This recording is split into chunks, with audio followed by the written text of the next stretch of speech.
So, samtang nagsingabot na karon ang atong paghandom sa Pasko sa pagkatao sa atong mananubos, manuyhakaw na usab ang mga tao diin magsabuwag og bakat nga propaganda may labot sa Pasko. Ang usa niini makita nato diha sa social media bisan ang usa sa mga vlogger sa Seventh Adventist Church nagsabwag usab niining bakat nga propaganda mahitungod sa Pasko. Ang usa niini ang ilang pag-ingon nga ang Pasko maoy selebrasyon nga iya sa mga pagano. So atong tan-awon ang video. Kung imong tanawon ang kasaysayan, ang mga pagano nag-celebrate aning December 25 tungod kay si Mitra ang ilang Diyos na tao niining adlaw. Mao na nga walay lain nag-celebrate ani kundili ang mga pagano. Ang dakong pangutana, nganong nisunod man mo sa celebration sa mga pagano? Mamalihog kog pagtubag niini. So atong nakita ang video nga ang usa sa Seventh Adventist na vlogger nagpadayag sumala sa iyang kaugalingon nga pangapake nga ang Pasko mao selebrasyon nga iya sa mga pagano. Ang pangutana, tinuod ba kaha ang iyang nasagap nga impormasyon? Ato kining tubagon ug ang atong gamiton sa pagtubag niini ang mga pastors mismo sa Seventh Adventist Church diin midipinsa nga ang Pasko dili iya sa pagano nga selebrasyon. Atong unahon si Pastor Chris Bacalares. Atong tan-awon ang video. Kusga, Merry Christmas! Ay, mapagkata musultig Merry Christmas? Tingali nakabasa, tingali mo mga messages sa social media nga di taan ng Christmas kay iya na sa pagano, dili taan ng Christmas kay iya na sa yawa, dili taan ng Christmas kay nagsunod tas Katoliko, dili taan ng Christmas kay iya na sa kalibutanon. Tama, dili. We make the coming holidays an occasion in which to honor and glorify God. Ayaw mo awat sa ubang religious sect, ha? So atong nakita ang giingon sa Seventh Adventist pastor nga si Chris Bacalares nga dili iya sa pagano ang Pasko. O kining Pasko mao kini ang atong pagpasidungog sa Dios. Ug ato pang paminawan ang usa ka senior pastor sa Seventh Adventist Church, si Pastor Wendell Serrano, sa iyang pasabot nga kining Pasko dili kini pagano nga selebrasyon. So atong paminawon ang giingon sa pastor sa Seventh-day Adventist Church. Nagdawin ka sa December 25. Una gusto na kung sabaro ka ninyo. Nga, ang imperyo sa Roma, nagkakanaog sa decree nga ang December 25, selebrasyon alang sa adlaw, Soli Invictus. Pero sa mga hitabo, 270 sa panahon ni Emperor Aureliano. Pero may testa. Ngayong period na itawag na ito, panahon ni Jesus. Ito sabot na siya ng panahon na nag-ministeryo siya. Nagsaka niya sa langit, ang iglesia gumala ka na, itawag ka na apostolic era. So, ang nagdumala sa mga iglesia ng mga apostolis.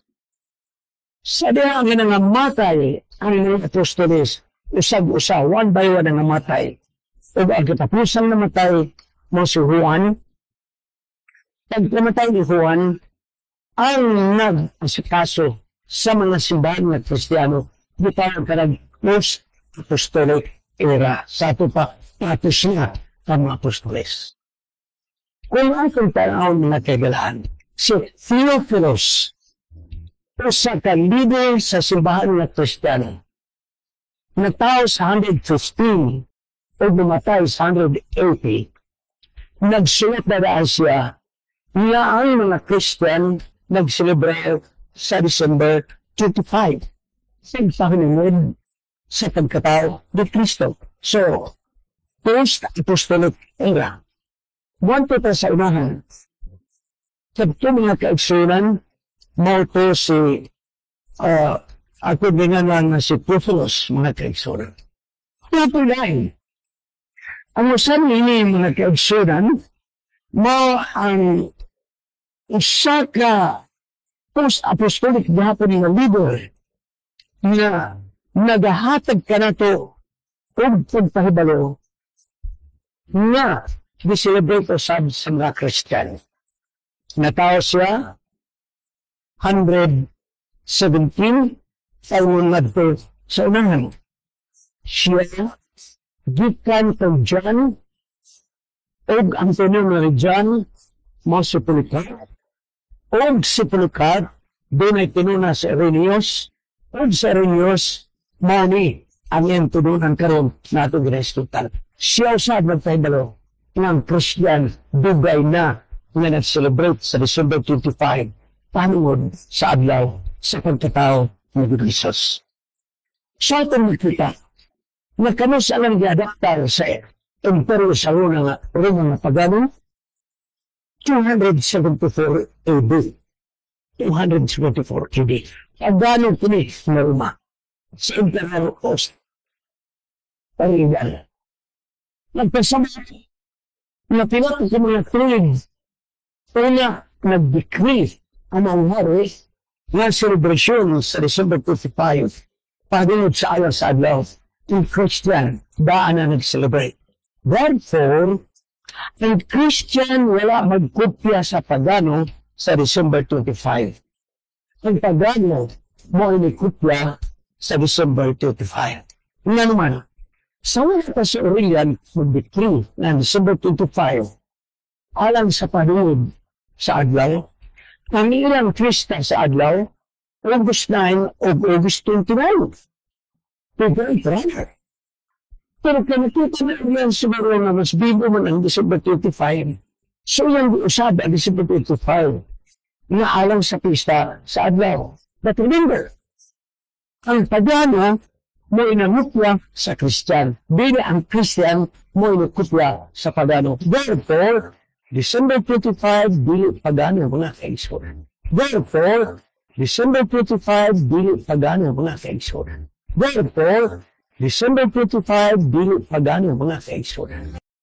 So giklaro o gitinaw sa mga pastor sa Seventh Adventist Church nga dili iya sa pagano ang selebrasyon sa Pasko. O tungod niini bisan ang ilang channel sa Hope Channel doon na may Christmas ID o atong tanawon ang Christmas ID sa Seventh Adventist Church sa ilang Hope Channel. Ning panahon na mao nga atong pagpaambit sa atong maayo nga Kristohanon nga mga kagawian ngadto sa atong isigkatao sa walay pagpili ngadto sa atong mga silingan. Ang Pasko mao ang selebrasyon sa Espiritu sa pagkatao sa atong Ginoong Hesukristo. Ug mao kini ang pagpasaylo, paghigugma, paghinatagay o pagbinatiyay. So even ang opisyal nga channel sa Seventh Adventist Church doon ay Christmas ID. O bisan gani ang presidente sa Konferensya General sa Seventh Adventist Church nag-greet og Merry Christmas. So atong paminawon ang ilang presidente si Pastor Ted Wilson. I want to give you my warmest Christmas greetings. So kay klaro man nga dili iya sa pagano ang Christmas, mo hinungdan nga si Pastor Chris Bacalaris mo greet ka nato ni ining buwan sa Pasko og Merry Christmas ato siyang paminawon. Merry Christmas! Merry Christmas! Merry Christmas! Merry Christmas! So kay ang pastor sa Seventh Adventist Church mi-greet naman og Merry Christmas ang pangutana kadtong Seventh Adventist na vlogger nga nangatake sa Christmas mo greet na ba pod og Merry Christmas atong tan-awon ang video. Hello everyone, Merry Christmas sa tanan. Hello everyone, Merry Christmas sa tanan. Hello everyone, Merry Christmas sa tanan.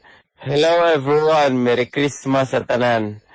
So kung atong sumayon ang sakto nga lagda sa pangatarungan, kung ang maong Seventh Adventist na vlogger miatake nga ang Christmas iya sa mga pagano o paganong selebrasyon, pero siya usab migreet og mitimbaya og Merry Christmas.